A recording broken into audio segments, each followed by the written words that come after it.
विद्यार्थियों, कैसे हो आप सभी। आशा करता हूँ आप बहुत अच्छे होंगे। मैं रवि रंजन सर आपका अपने YouTube चैनल इंग्लिश मस्ती बाय रवि में स्वागत करता हूँ। विद्यार्थियों, हमने प्रोज का पोयम का जो 1 से 10 लेसन तक का ऑब्जेक्टिव क्वेश्चन है उसको देख लिया था, ठीक है। और मिक्स क्वेश्चन ग्रामर का चल ही रहा है, तो ग्रामर का आपका क्वेश्चन हो रहा है। प्रोज का पोयम का जो ऑब्जेक्टिव क्वेश्चन था वो भी सारा करवा दिए और उसका PDF भी 1 से 10 लेसन तक रेडी है। तो जिन भी विद्यार्थियों को चाहिए वो 40 रुपये पेड करके ले सकते हैं। आज से हम प्रोज सेक्शन का ऑब्जेक्टिव क्वेश्चन शुरू करने जा रहे हैं। आपका देखिए, प्रोज सेक्शन का जो ऑब्जेक्टिव क्वेश्चन है, इंडियन सिविलाइजेशन एंड कल्चर, जो आपका फर्स्ट चैप्टर है, उसके जितने भी ऑब्जेक्टिव क्वेश्चन हैं उसको देखेंगे। और आपका मेरा देखिए PDF कुछ इसी तरीके से रेडी होता है और अभी प्रोज का भी जो PDF है वो रेडी कर रहे हैं। तो जैसे ही रेडी हो जाएगा 6-7 दिन में, तो वो भी आपको पूरा नोट्स कंप्लीट हो जाएगा और आप उसको आराम से ले सकते हैं और पढ़ सकते हैं, जो आपके एग्ज़ाम के लिए बहुत ही ज़रूरी होगा। ठीक है विद्यार्थियों, तो चलिए हम लोग आज के क्लास को शुरू करते हैं। और आज के क्लास को शुरू करने से पहले आप लोग इस क्लास के लिंक को अपने दोस्तों के पास भेज दीजिए, ताकि वो भी शुरू से जो नहीं पढ़ पाए हैं वो पढ़ सकें। और आप लोग को लिंक मिल गया होगा या नहीं मिला होगा तो डिस्क्रिप्शन में आप देख लीजिएगा, 1 से 10 लेसन तक पोएट्री का आपका बना हुआ है, ठीक ना। अब हम चलते हैं प्रोज की ओर और प्रोज का जो ऑब्जेक्टिव क्वेश्चन है उसको देखेंगे, ठीक है। तो चलिए फर्स्ट क्वेश्चन लेते हैं। आप लोग भी बताते चलिएगा, क्योंकि बहुत सारा क्वेश्चन आप लोग को पता होगा, है ना। अभी हम ऑब्जेक्टिव क्वेश्चन देखेंगे। मेरा PDF कुछ इसी तरीके से बना होता है। फर्स्ट क्वेश्चन क्या है, Mahatma Gandhi was born in. ये सबको पता है, बहुत ही हल्का क्वेश्चन है। 1 सेकेंड इसको बताने में आपको लगेगा। कब? 1869 ईस्वी। Mahatma Gandhi was born in 1869 ईस्वी, 1869। दूसरा क्वेश्चन है, Mahatma Gandhi was died in. Mahatma Gandhi की मृत्यु कब हुई थी? डाइड मतलब क्या होता है? मृत्यु, ठीक ना। ये भी आपको भी पता होगा, 1948। कब? 1948। तो ये दोनों क्वेश्चन बहुत ही हल्का था, है ना। चलिए अब तीसरा क्वेश्चन की ओर बढ़ते हैं। और तीसरा क्वेश्चन आपका बोल रहा है, India's glory is that it. अब देखिए ये क्वेश्चन, अब देखिए एक एक क्वेश्चन हमको समझना है और एक एक जो मीनिंग है, जो आपको नहीं आता है उसको हम आपको बताते चलेंगे, ठीक है ना। चलिए तो पहला ऑप्शन देखिए, remains movable, remains immovable, always flourish, never give up hope. अब आपका ये क्वेश्चन है, अब इसका आंसर बताइए। भारत की जो गरिमा थी, है ना, इंडियाज ग्लोरी, ग्लोरी मतलब क्या होता है? गरिमा, ठीक है। India's glory is that, Bharat की जो गरिमा है, जो हम जब हम पढ़ते हैं इंडियन सिविलाइजेशन एंड कल्चर, है ना, तो उसमें बताया गया है कि यह हमेशा जो है अचल बना हुआ है ना। तो इसका सही आंसर होगा रिमेन इमूवेबल। मूवेबल मतलब क्या होता है? चलायमान, और इमूवेबल मतलब अचल, स्थिर। तो भारत की जो गरिमा है, हमारे भारतीय सभ्यता और संस्कृति की जो गरिमा है वो बनी हुई है, इसलिए इसका आंसर क्या हो गया? रिमेन इमूवेबल, ठीक है। 4 नंबर क्वेश्चन देखते हैं। The charge against India is that. अब ये क्वेश्चन समझिए पहले, ठीक ना। और 4 ऑप्शन आपके पास है, 1, 2, 3, 4। चारों में एक कोई आंसर होगा, है ना। चारों में एक कोई आंसर होगा, क्योंकि MCQ क्वेश्चन है। आप लोग अपना कमेंट करते रहिए यदि आपको पता है तो। और जो नए विद्यार्थी हैं वो सबसे पहले हमारे चैनल को सब्सक्राइब कर लीजिए, वीडियो को लाइक करके वीडियो को शेयर कीजिए, ज़्यादा से ज़्यादा फैलाइए, ताकि ज़्यादा से ज़्यादा विद्यार्थी हमारे इस क्लास से लाभ उठा सकें, ठीक है। अब देखिए यहाँ मतलब समझिए। चार्ज मतलब क्या होता है? अभियोग या आरोप। अगेंस्ट मतलब के विरुद्ध। भारत के विरुद्ध क्या आरोप लगाया गया, ठीक है। भारत के विरुद्ध क्या आरोप लगाया गया? तो भारत के लोगों के प्रति जो पश्चिमी सभ्यता के लोग थे वो क्या आरोप लगाते थे? इसका आंसर सही भी है। बोल रहा है her people are so uncivilised ignorant and stolid. इसके जो पीपल हैं, यहाँ के जो लोग हैं, भारत के जो लोग हैं वो असभ्य हैं, है ना। असभ्य मतलब क्या हो, असभ्य। अनसिविलाइज्ड मतलब क्या होता है, सभ्य। अज्ञानी, स्टोलिड मतलब मूढ़, है ना। तो वो ऐसा मानते थे, कौन, पश्चिमी सभ्यता के लोग, है ना। पश्चिमी सभ्यता यानी यूरोप के लोग, कि भारत के लोग क्या हैं, अनसिविलाइज्ड हैं, इग्नोरेंट हैं, अज्ञानी हैं, है ना। बाकी का ये जो ऑप्शन है ये तीनों नहीं होगा। वो ऑप्शन भी देख लेते हैं, his civilization is very good, sorry her civilization is very good. उनका जो सभ्यता है वो बहुत अच्छा है, बहुत पुराना है, सॉरी ओल्ड है लिखा हुआ।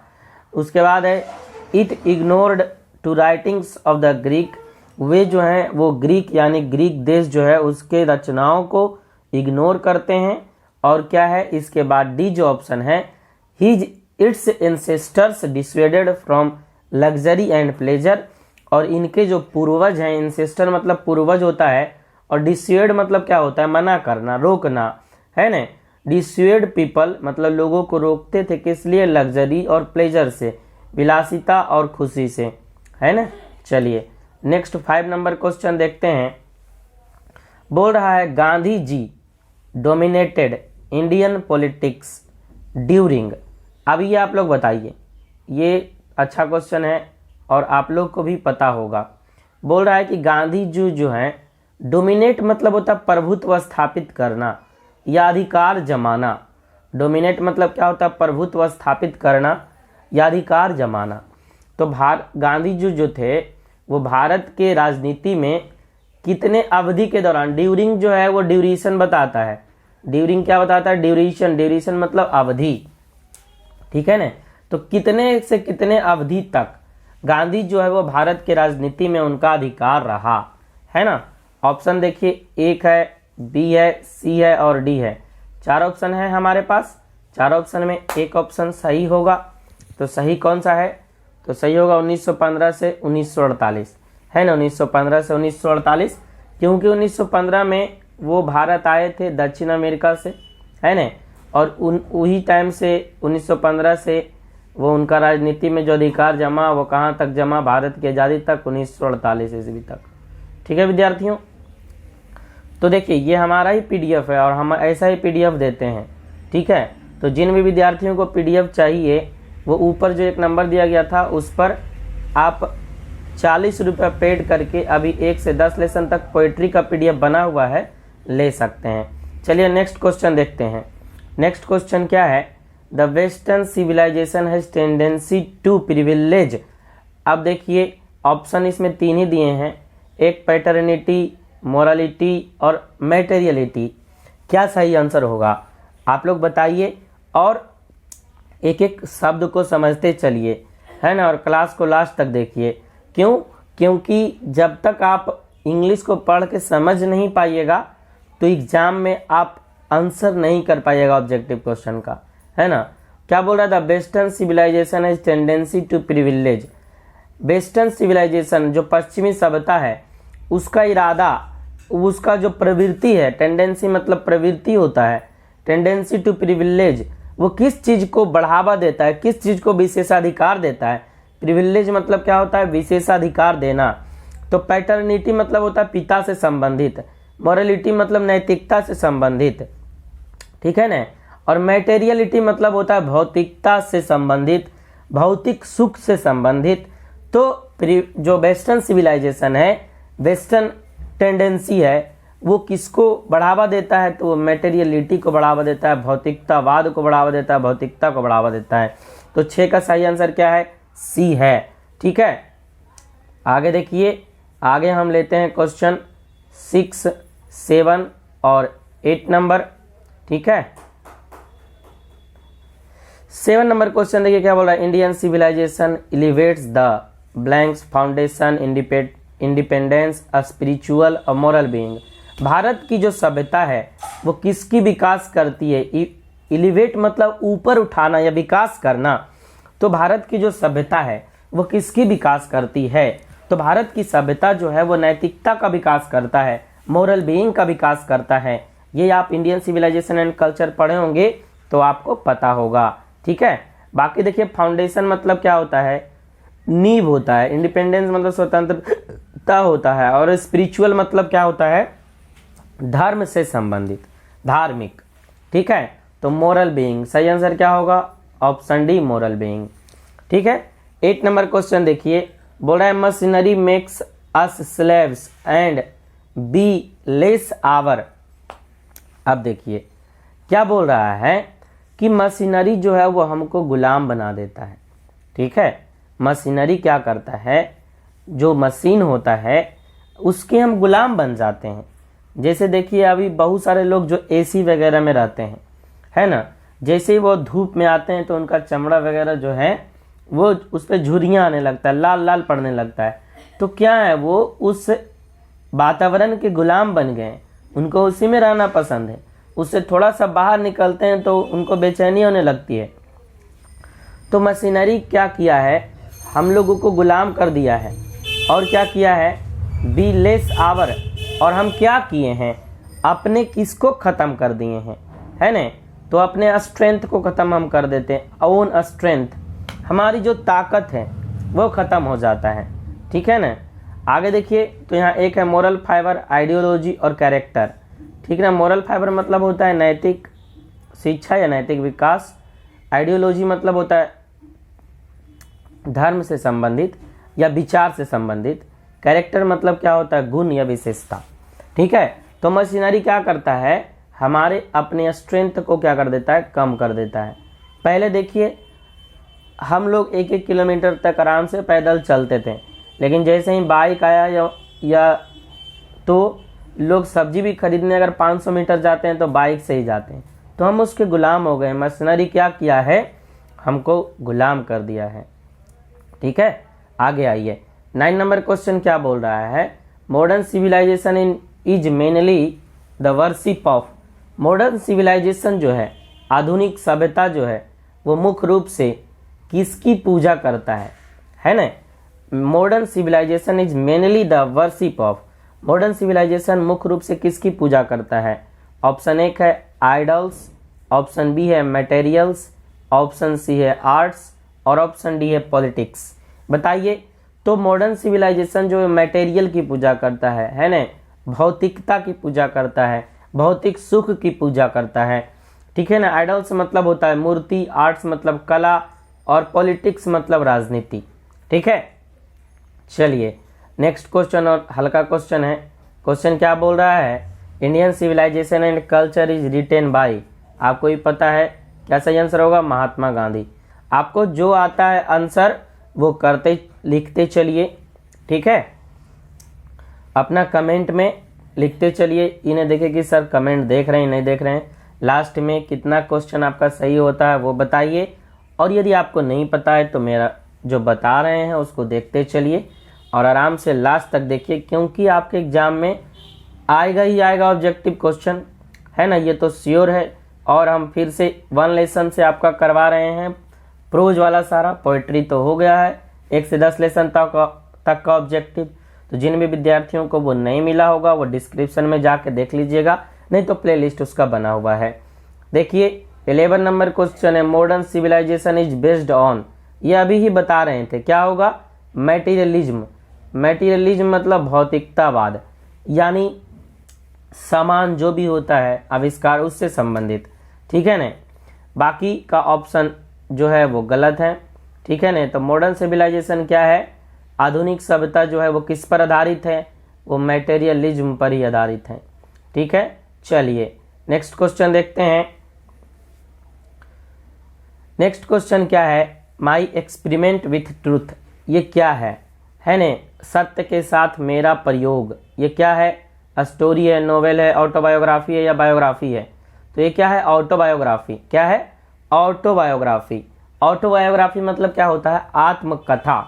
और बायोग्राफी मतलब होता है दूसरे के द्वारा लिखित कथा, ठीक है। मतलब ऑटोबायोग्राफी, यदि कोई व्यक्ति अपना जीवन खुद लिखता है तो उसको ऑटोबायोग्राफी बोलते हैं। यदि उसी व्यक्ति का जीवनी किसी दूसरे व्यक्ति के द्वारा लिखा जाता है तो उसको बायोग्राफी बोलते हैं, ठीक है। तो यहाँ सही आंसर आपका क्या है, ऑटोबायोग्राफी। बाकी देखिए स्टोरी मतलब कहानी और नॉवेल मतलब क्या होता है, उपन्यास। चलिए 13 नंबर क्वेश्चन देखते हैं। He was more a spiritual leader than a politician. ठीक है ना, वो एक क्या है, स्पिरिचुअल लीडर, धार्मिक नेता ही नहीं, एक पॉलिटिशियन भी हैं। ठीक है, ये आपका क्वेश्चन है। बाकी आंसर ऑप्शन देखिए क्या क्या बोल रहा है ना, कौन। अब देखिए ऑप्शन दिया है, आपको भी पता है, आप किताब पढ़े हैं, मोहनदास करमचंद गांधी।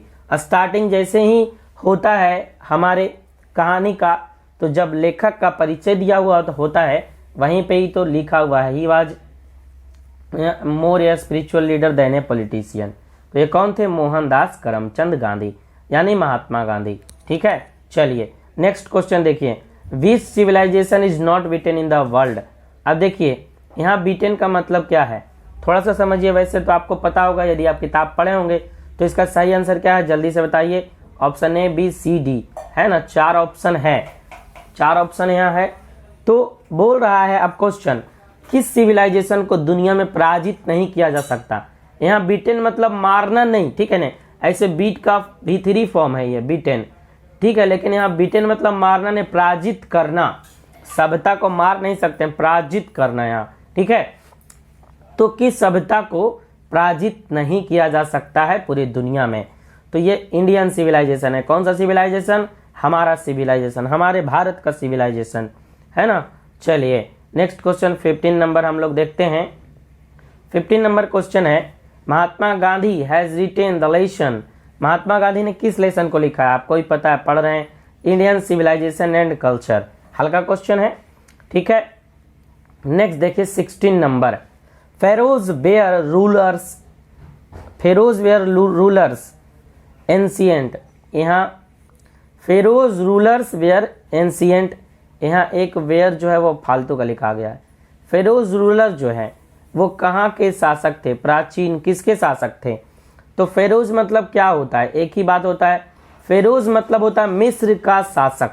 ठीक है, इसी का मतलब क्या होता है, फेरोज का मीनिंग ही होता है मिस्र का शासक। और मिस्र को अंग्रेजी में इजिप्ट बोलते हैं। मिस्र को अंग्रेजी में क्या बोलते हैं, इजिप्ट। तो सही आंसर क्या है, इजिप्ट। क्या सही आंसर है, Egypt. Pharaohs ruler were ancient Egypt. Pharaohs जो रूलर थे वो प्राचीन मिस्र के शासक थे। ठीक है, रूलर्स मतलब क्या होता है, शासक। रूल मतलब क्या होता है, शासन। ठीक है ना, रूल मतलब क्या होता है, नियम। लेकिन किसी भी शब्द में ER या OR लगाने से वो कॉमन नाउन बन जाता है बाबू, है ना। तो रूल से बना रूलर, RULER। तो रूलर मतलब क्या हो गया, शासक। ठीक है, रूलर मतलब शासक। तो फेरोज कहाँ के शासक थे, तो प्राचीन मिस्र के। सही है। 17 नंबर क्वेश्चन देखते हैं। बोल रहा है civilisation is the state of development of a, क्या। देखिए क्या बोल रहा है 17 number question, civilisation is the state of development of a. Civilisation किसकी विकास की अवस्था है। स्टेट मतलब क्या है, अवस्था। यहाँ स्टेट मतलब राज्य नहीं, ठीक है ना, स्टेट मतलब अवस्था। किसकी विकास की अवस्था है, तो लोगों की। सिविलाइजेशन में कौन रहता है, सभ्यता और संस्कृति में कौन रहता है, लोग, ना कि जानवर और पक्षी। तो सही आंसर 17 नंबर का ए हो गया। ठीक है, चलिए हम लोग बढ़ते हैं 18 नंबर। देखिए है Gibbon is associated with. Associate मतलब से संबंधित होता है, और एसोसिएट के साथ प्रीपोजिशन विद आता है। ठीक है, तो बता रहा है क्या कि गिब्बन कहाँ से संबंधित है। ऑप्शन 1 है इटली, स्वीडन, रसिया, अमेरिका। क्या सही आंसर होगा, तो गिब्बन जो है वो संबंधित कहाँ से है, इटली से है। गिब्बन का संबंध कहाँ से है, इटली से है। ठीक है विद्यार्थियों, चलिए 19 नंबर क्वेश्चन देखते हैं। Were rulers of Egypt. अभी तुरंत बताए हैं, इजिप्ट का रूलर कौन है। आप लोग जल्दी से कमेंट कीजिए, क्योंकि पीछे ही क्वेश्चन ही निकला है, अमेरिकन्स, अफ्रीकन्स, इरानियंस या फेरोज। तो सही आंसर क्या है, pharaohs. Pharaohs were rulers of Egypt. Pharaohs कौन था, तो मिस्र का शासक था। चलिए हम लोग 20 नंबर क्वेश्चन देखते हैं। आगे आप लोग बताते चलेगा, आपको पता होगा तो। देखिए क्या क्वेश्चन है 20 number. Simple living and high thinking is the base of. Simple living और हाई थिंकिंग किसका आधार है, किस सभ्यता का आधार है? सिंपल लिविंग और हाई थिंकिंग, सादा जीवन उच्च विचार।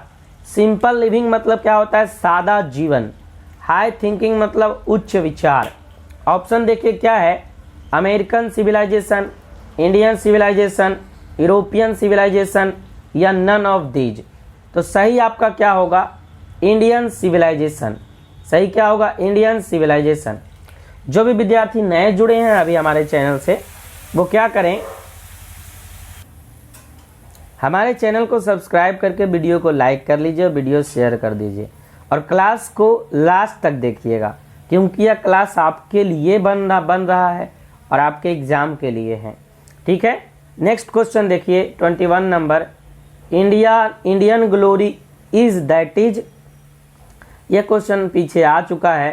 तो इंडिया का जो ग्लोरी है वो क्या है? इंडिया की जो गरिमा है, भारतीय जो गरिमा है वो क्या है? इमूवेबल है। ठीक है, ये क्वेश्चन पीछे आ चुका है। चलिए अब क्वेश्चन क्या है, was a spiritual leader than a politician. कौन है spiritual leader than a politician? पीछे ही बता दिए, तो महात्मा गांधी। इसका सही आंसर क्या है? महात्मा गांधी। जो क्वेश्चन पीछे हो गया है या उस टाइप का हो गया है वो बताने का कोशिश आप आगे करें। 23 नंबर क्वेश्चन क्या है, my experiment with truth was written by. ये भी पीछे आ चुका है। तो माई एक्सपेरिमेंट विथ ट्रूथ, सत्य के साथ मेरा प्रयोग, कौन लिखे हैं? महात्मा गांधी। चलिए आगे आते हैं और 24 नंबर क्वेश्चन देखते हैं। 24 नंबर क्वेश्चन क्या बोल रहा है, the mind is restless more its gets the more it burns. Option A है बर्ड, डॉग, काऊ या मंकी। बोल रहा है कि हमारा ये जो माइंड है वो क्या है, वो उसको जितना अधिक मिलता है या जितना अधिक पाता है उतना ही अधिक चाहता है। तो the mind is a restless bird. हमारा जो ये माइंड है, दिमाग है, वो एक बेचैन पंछी है ना। इसको जितना ज़्यादा मिलता है या उतना ही ज़्यादा और चाहता है। यदि किसी व्यक्ति के पास 10 रुपया है तो उसको लगता है 20 रुपया आ जाए। यदि किसके पास 20 रुपया है उसको लगता है मेरे यहाँ 100 रुपया आ जाए। किसी के यहाँ 100 रुपया है उसको लगता है मेरे यहाँ 1000 रुपया आ जाए। किसी के यहाँ 1000 है तो उसको लगता है 10,000 आ जाए। जिसके यहाँ 10,000 है उसको लगता है 1 लाख आ जाए। जिसके यहाँ 1 लाख है उसको लगता है 10 लाख आ जाए। जिसके यहाँ 10 लाख है उसको लगता है 10 करोड़ आ जाए। तो यही हमारा दिमाग है। क्या है? रेस्टलेस है, बेचैन है, एकदम अस्थिर है। इसको जितना अधिक मिलता है उतना ही अधिक चाहता है ना। आज मुकेश अंबानी के पास इतना रुपया है फिर भी वो डेली उनको और रुपया चाहिए ही चाहिए। तो समझ लीजिए आप। ठीक है, 25 नंबर क्वेश्चन देखते हैं, the people of Europe learn their lesson from the writings of man of. अब देखिए ये क्वेश्चन बताइए, अच्छा क्वेश्चन है। बोल रहा है यूरोप के जो लोग हैं अपने लेसन को कहाँ के रचनाओं से सीखते थे, मतलब कहाँ के आदमियों के रचनाओं से सीखते थे। ऑप्शन 1 देखिए जर्मनी, दूसरा है ब्रिटेन, तीसरा है ग्रीस और रोम और चौथा है स्पेन। यदि आप बुक पढ़े होंगे तो आपको जरूर पता होगा। इसका सही आंसर क्या होगा? ग्रीस और रोम। क्या सही होगा? ग्रीस और रोम। चलिए नेक्स्ट क्वेश्चन देखते हैं, were satisfied with a small villages. क्या सही आंसर होगा आप लोग बताइए। 26 नंबर देखिए क्वेश्चन है, बोल रहा है were satisfied with a small villages. कौन जो है वो छोटे गांवों से संतुष्ट थे। सेटिस्फाइड मतलब क्या होता है? संतुष्ट। आवर इंसेस्टर्स, जर्मन्स, रोम्स या इटलीस। हमारे पूर्वज या जर्मनी के लोग, रोम के लोग या इटली के लोग। तो आवर इंसेस्टर्स। ठीक है, हमारे जो पूर्वज थे वह छोटे छोटे गांवों से संतुष्ट थे। क्योंकि अभी देखिए गांव का जो वैल्यू है और शहर का जो वैल्यू है वो आप ही देखिए। शहर में आपको सारी सुख सुविधाएं मिल जाएगी लेकिन वो वातावरण वो नहीं मिल पाएगा जो आपको गांव में मिलता है। गांव में अच्छा वातावरण है ना। शहर में प्रदूषित है, वहाँ लोग बीमार भी ज़्यादा पड़ते हैं, गांव के लोग ज़्यादा स्वस्थ रहते हैं। तो जहाँ देखिए हम रहते हैं तो जहाँ लाभ ज़्यादा होता है तो वहाँ हानि भी है, दोनों साथ साथ चलता है ना। सब चीज़ हमें एक ही प्लेस पे नहीं मिल सकता है। चलिए नेक्स्ट क्वेश्चन देखते हैं, 27 नंबर क्वेश्चन बोल रहा है आवर एंसेस्टर्स इंजॉयड रूल्स। हमारे जो पूर्वज हैं वह कैसा रूल को आनंद मनाते थे, कैसा रूल से इंजॉय करते थे। इंजॉय मतलब पसंद आना या अच्छा लगना। तो नाइस, सोसाइटी, होम या नेशन, है ना। हमारे जो पूर्वज थे वह होम रूल को पसंद करते थे, हमारे घर के रूल को पसंद करते थे। आप पढ़े होंगे बुक तो आपको वहाँ बताया होगा कि हमारे जो पूर्वज हैं वह अपने होम रूल को पसंद करते थे। वहाँ जो डॉक्टर था, वैद्य था, वकील था, वो अपने आप को सर्वश्रेष्ठ नहीं मानता था, वो लोगों को, समाज को लेके चलता था और जो भी समस्याएं होती थी वो अपने आपस में मिलकर ही सुलझा लिए जाते थे। वहाँ कोर्ट, वकील और न्यायालय जाना उनको नहीं पड़ता था। यदि आप बुक पढ़े होंगे तो आपको पता होगा, है ना। चलिए हम लोग 27 तक क्वेश्चन देख लिए और एक पेज हमारा खत्म हो गया। 44 क्वेश्चन है इसमें, देखेंगे तो आप लोग लास्ट तक क्लास को देखिए, क्लास आपको अच्छा लगेगा करने में, है ना। आगे देखिए क्या बोल रहा है, wealth and luxury do not match A happy, है ना, sorry make a happy, match नहीं मेक है। Wealth and luxury do not make a happy. Option एक है वर्ड, मैन, काउ, डॉग। अब देखिए क्या बोल रहा है, क्वेश्चन थोड़ा समझिए। वेल्थ मतलब बोल रहा है, वेल्थ मतलब होता है धन और लग्जरी मतलब होता है विलासिता, ठीक है। लग्जरी मतलब क्या होता है, विलासिता।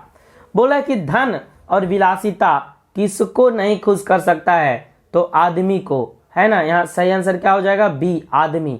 धन और विलासिता से कोई आदमी खुश नहीं रह सकता है। आप किताब पढ़े होंगे तो किताब में बताया होगा, या जरूरी नहीं कि जो सबसे ज्यादा अमीर है उसी के पास सबसे ज्यादा पैसा है, मतलब वो सबसे ज्यादा खुश है। वो जो अमीर है, जिसके पास बहुत ज्यादा पैसा है, ऐसा नहीं कि वो सबसे ज्यादा खुश है। और जिसके पास बहुत कम पैसा है, जो गरीब है, ऐसा नहीं कि वो सबसे ज्यादा दुखी है। वो जिसके पास सबसे ज्यादा पैसा है वही आज के डेट में सबसे ज्यादा दुखी है, और जिसके पास पैसा नहीं है, जो गरीब है, वही सबसे ज्यादा सुख है, वो खुश है। क्यों? क्योंकि उसके पास वेल्थ है। आप वेल्थ मतलब हेल्थ है ना। आपके यहाँ हेल्थ ही नहीं रहेगा तो आपके धन बहुत सारा हो जाए, उससे क्या फर्क पड़ता है ना। आप बीमारी से ग्रसित हैं और आपके यहाँ खूब पैसा है, तो वैसा पैसा कौन काम का। और जिसके यहाँ हेल्थ है ना, जिसके यहाँ अपना शरीर उसका अच्छा है, पैसा नहीं भी है तो मजे में देखिए वो जिंदगी काटता है, कोई दिक्कत उसको नहीं होता है, ठीक है। 29 नंबर क्वेश्चन देखते हैं। गांधी जी, क्वेश्चन है गांधी जी वेंट टू चंपारण। क्या क्वेश्चन है, गांधी जी वेंट टू चंपारण। गांधी जी चंपारण कब गए। देखिए ऑप्शन एक है 1915, ऑप्शन बी है 1916, ऑप्शन सी है 1917 और ऑप्शन डी है 1918। ये आपको भी पता होगा क्योंकि हल्का क्वेश्चन है। तो गांधी जी चंपारण कब गए थे, तो 1917 में। कब गए थे, 1917 में, ठीक है। बढ़ते हैं नेक्स्ट क्वेश्चन की ओर। Are inspired by and Roman writers. अब देखिए ये क्वेश्चन पहले भी आया है तो इसको बताने में आपको ज़्यादा टाइम नहीं लेना है। ग्रीक एंड रोमन राइटर, कौन writer, Greek and Roman writer, ठीक है। चलिए नेक्स्ट क्वेश्चन देखते हैं 31 number. The invention of provide a milestone in our development. अब क्या बोल रहा है, the invention of provide a milestone in our development, है ना। बोल रहा है किसका आविष्कार हमारे जीवन के लिए एक मील का पत्थर साबित हुआ। माइलस्टोन मतलब क्या होता है, मील का पत्थर, है ना। तो बोल रहा है द इन्वेंशन ऑफ एग्रीकल्चर, है ना, कृषि का विकास। किसका विकास, कृषि का विकास हमारे लिए क्या हुआ, एक मील का पत्थर साबित हुआ, है ना। पहले लोग कृषि करना नहीं जानते थे, खेती करना नहीं जानते थे, तो वो क्या करते थे, जानवरों को मार के खाते थे, जैसे तैसे अपना काम चलाते थे। ठीक है, नेक्स्ट क्वेश्चन देखिए है, Gandhi ji wrote different articles for. Gandhi ji जो है अपना विभिन्न विभिन्न प्रकार का आर्टिकल है वो किसके लिए लिखते थे, किस पेपर के लिए। ऑप्शन एक है द हिंदू, बी है द टाइम्स ऑफ इंडिया, सी है द ब्लिज और यह है यंग इंडिया। तो गांधी जी जो है आपको किताब में दिया है, यंग इंडिया के लिए बहुत सारा क्या किए हैं, वो लेटर लिखे हैं। चलिए नेक्स्ट क्वेश्चन देखते हैं, 33 नंबर क्वेश्चन क्या है, बोल रहा है to observe morality is to attain mastery over. बोल रहा है क्या, यदि हम नैतिकता को अवलोकन करेंगे, देखेंगे, ऑब्जर्व मतलब क्या करना, देखना, तो हम किस पे अपना मास्टरी कर लेंगे। मास्टरी मतलब क्या होता है, बहुत ज़्यादा निपुण, मास्टरी मतलब निपुण होता है। ठीक है, ऐसे मास्टर मतलब मालिक होता है, लेकिन मास्टर मतलब क्या होता है, किसी चीज़ में यदि कोई निपुण होता है ना तो उसको भी मास्टरी बोलते हैं।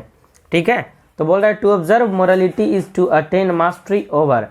तो आंसर क्या होगा आप लोग बताइए। ऑप्शन एक है इकोनॉमिक ग्रोथ, बी है पॉलिटिकल एबिलिटी, सी है माइंड्स एंड पैशंस और डी है, यहाँ ऑप्शन डी कर लेना है आर्ट।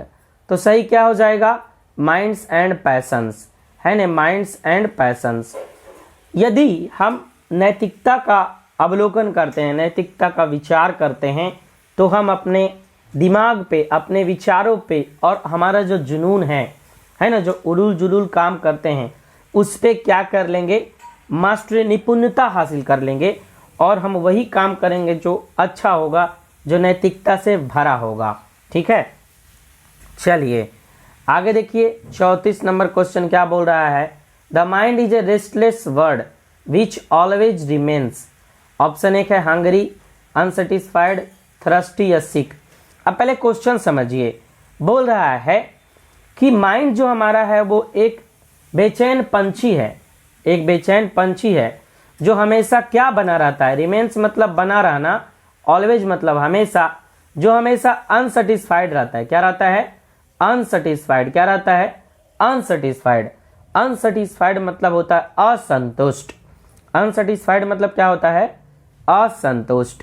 ठीक है, चलिए नेक्स्ट क्वेश्चन देखते हैं 35 नंबर क्वेश्चन है, happiness is largely A. Happiness मुख्य रूप से क्या है, तो हैप्पीनेस क्या है, खुशी क्या है, वो हमारा क्या है, मेंटल कंडीशन है, हमारा मानसिक स्थिति है। हम यदि खुश होते हैं, दुख होते हैं, डिप्रेशन में जाते हैं, तो ये हमको कहाँ से पता लगता है, तो ये हमको हमारे माइंड से पता लगता है, मेंटल, मानसिक दिमाग से पता लगता है ना। तो ये हमारा क्या है, मेंटल कंडीशन है, मानसिक स्थिति है। बाकी फिजिकल कंडीशन तो शरीर की स्थिति हो गया, डिजीज मतलब रोग, और इमेजिनेशन मतलब होता है कल्पना, है ना। तो हैप्पीनेस क्या है, एक मानसिक स्थिति है। चलिए नेक्स्ट क्वेश्चन देखते हैं, नेक्स्ट 36 नंबर क्वेश्चन है, बोल रहा है he used as a chief weapons. अब क्या आंसर होगा, स्वार्ड्स, न्यूक्लियर वेपन, गन्स या truth and non violence. He मतलब महात्मा गांधी। महात्मा गांधी जो है वो अपना मुख्य हथियार किस रूप में प्रयोग करते थे, मतलब किसको अपना मुख्य हथियार के रूप में प्रयोग करते थे, तो ट्रूथ एंड नॉन वायलेंस, सत्य और अहिंसा, यही दो मुख्य हथियार था किसका, महात्मा गांधी का। चलिए 37 नंबर क्वेश्चन देखते हैं, क्या बोल रहा है, आवर एंसेस्टर्स डिस्वेडेड अस फ्रॉम। ये देखिए पीछे भी क्वेश्चन आया है, हमारे जो पूर्वज हैं वो हमको किससे बचाते हैं, किस क्या करने से रोकते हैं, तो politics, luxuries and pleasure, morality, spirituality, है ना। तो क्या आंसर सही होगा, लग्जरीज एंड प्लेजर। हमारी जो पूर्वज थे वो हमें विलासिता भरे जीवन से बचाना चाहते थे, उससे हमें रोकना चाहते थे, है ना।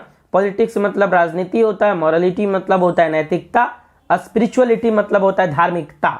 ठीक है, नेक्स्ट क्वेश्चन देखते हैं, बोल रहा है civilisation is that mode of conduct which points out to man the path of duty is from. बोल रहा है सभ्यता एक संचालन की विधि है जो आदमी को उसके कर्तव्य की ओर निर्देशित करता है। ये कहाँ से लिया गया है? तो ये इंडियन सिविलाइजेशन एंड कल्चर से लिया गया है। जहाँ भी सभ्यता का बात आ जाए आपके बुक में तो कोई ऑप्शन मारिए नहीं, आपको क्या मारना है, क्या लगाना है? Indian civilization and culture. क्या बोल रहा है? बोल रहा है क्या कि civilization is that mode of conduct. सभ्यता जो है वो संचालन की एक विधि है। मोड ऑफ कंडक्ट मतलब क्या होता है? संचालन की विधि। Which points out to man the path of duty, जो आदमी को उसके कर्तव्य के पथ पर निर्देशित करता है, कर्तव्य के पथ को बताता है।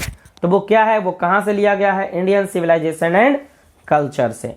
चलिए 39 नंबर क्वेश्चन देख लेते हैं। After all there is something in Hinduism that has kept it alive up till now from, है ना? यहाँ फ्रॉम कर लीजिएगा, फॉर्म लिखा हुआ है FROM। तो ये आपको भी पता है कहाँ से लिया गया है? इंडियन सिविलाइजेशन एंड कल्चर से। लेकिन इसका हिंदी हम बता देते हैं। क्या बोल रहा है? आफ्टर ऑल, आफ्टर ऑल मतलब आखिरकार, है ना? There is something in Hinduism, Hindutva, Hinduism मतलब क्या होता है? हिंदुत्व। हिंदुत्व में ऐसा तो जरूर कुछ है जो इसको अभी तक जिंदा रखे हुए है। केप्ट इट अलाइव मतलब होता है अभी तक जिंदा रखना, और अप टिल नाउ मतलब अभी तक, मतलब इसको अभी तक जिंदा रखे हुए हैं। हिंदुइज्म में ऐसा कुछ है जो अभी तक इसको जिंदा रखे हुए है। ये कहाँ से लिया गया है? तो ये इंडियन सिविलाइजेशन एंड कल्चर से लिया गया है। चलिए हम लोग नेक्स्ट क्वेश्चन देख लेते हैं। नेक्स्ट क्वेश्चन है 14 नंबर क्वेश्चन। बोल रहा है were satisfied with a small villages. अब कौन स्मॉल विलेजेज से खुश था? तो ये आपको ही पता है, आवर एंसेस्टर्स यानी ओल्ड पीपल। कौन? Old people. चलिए नेक्स्ट क्वेश्चन देखते हैं। बोल रहा है I believe that the civilization India has evolved is not to beaten in the world is from. अब देखिए जहां भी सिविलाइजेशन आ गया तो इंडियन सिविलाइजेशन एंड कल्चर। अब इसका थोड़ा सा मतलब समझ लीजिए। मैं ऐसा मानता हूं कि, मेरा ऐसा विश्वास है कि भारत की जो सभ्यता है यह क्या है? बहुत ऊपर उठी हुई है, बहुत विकसित सभ्यता है जिसको दुनिया में कहीं पराजित नहीं किया जा सकता है। यह इसका हिंदी है। और ये कहाँ से लिया गया है? तो ये लिया गया है हमारा इंडियन सिविलाइजेशन एंड कल्चर, जो हमको पढ़ना है वहाँ से। चलिए अब बढ़ते हैं आगे क्वेश्चन की ओर। अब ज़्यादा नहीं, आपका 3 क्वेश्चन और बचा हुआ है, 42, 43 और 44। देख लेते हैं 3 क्वेश्चन को। क्या बोला है? The sentence the distinguishing characteristic of modern civilization is our indefinite multiplicity of bonds is from. बोल रहा है क्या कि मॉडर्न सभ्यता की यह विशिष्ट गुण है। डिस्टिंग्विशिंग मतलब होता है विशिष्ट, विशिष्टता, अलग, ठीक है ना, अंतर। तो हमारा यह जो मॉडर्न सिविलाइजेशन है उसका एक विशिष्ट गुण है कि यह इंडिफिनिट मल्टीप्लिसिटी ऑफ बॉन्ड, यह चाहतों को दुगना चौगना अनंत तक पहुंचा देता है। यह कहाँ से लिया गया है? तो यह इंडियन सिविलाइजेशन एंड कल्चर से लिया गया है। चलिए देखिए ये जो है वो आपको, यदि हम प्रॉपर चैप्टर पढ़ रहे हैं इंडियन सिविलाइजेशन एंड कल्चर, तो आपको तो पता लग जाएगा कि इंडियन सिविलाइजेशन एंड कल्चर का ये है। लेकिन जब ये आपको 50-100 क्वेश्चन में कहीं मिलेगा ना, और आपको 25 चैप्टर ध्यान में रखना होगा, तो इसको बनाने में थोड़ा सा दिक्कत हो जाएगा। लेकिन आप ध्यान रखिएगा जहाँ सिविलाइजेशन, मॉडर्न सिविलाइजेशन आ जाए, कुछ नहीं, आंख मुंद करके मार देना Indian civilization and culture. 43 number question देखते हैं। Has civilization taught us to be more blanks towards one ancestors. क्या बोल रहा है?